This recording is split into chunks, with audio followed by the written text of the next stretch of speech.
Good morning guys, I'm Anero in Japan at bilang isang OFW at ito yung madalas kong ginagawa pag wala akong pasok. Actually guys, kanina pa naman ako gising at tinatamad lang akong bumangon. Talagang nasanayan ko ng magising ng maaga dahil nga yung pasok namin sa trabaho is 5 AM ng umaga. 3:30 pa lang ng umaga is nagigising na ako. Kaya yung kaluluwa mo talaga kahit pilitin mo matulog, hindi ka na makakatulog. Talagang isa ka rin sa nangangarap na kagaya ko na makapag-abroad dito sa bansang Japan. Solo ka talaga mamumuhay dito sa bansang Japan. At sinilip ko muna nga sa bintana, akala ko na sobrang lakas na ng hangin kasi nga may paparating na bagyo dito. Kaya sa kapwa ko kababayan dito sa bansang Japan ay ingat tayo lagi. Kung may mga sakunang mga mangyayari man sa atin at huwag natin kalimutang magdasal.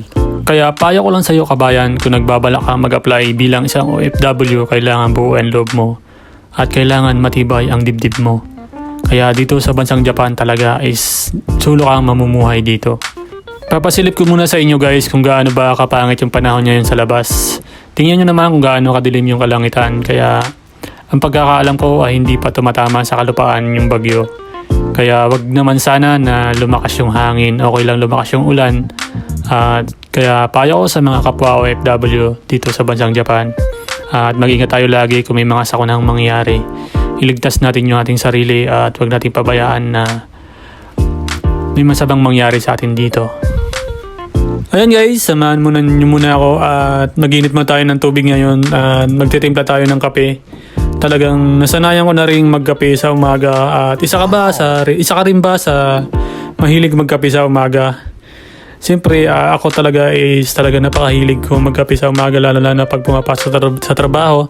Kasi isa rin yan sa pampagising mo at talagang nasanayan ko na rin na uminom ng kape sa umaga. Lalo na nung sa probinsya pa ako talagang hindi ako makapagtrabaho ng maayos ang hindi na pagkape, no. Kaya kung isa ka rin sa mahilig na uminom ng kape at hindi naman yan guys, talagang isang beses lang naman sa isang araw pwede yan. Talagang papagising din yan, no, para hindi ka antukin.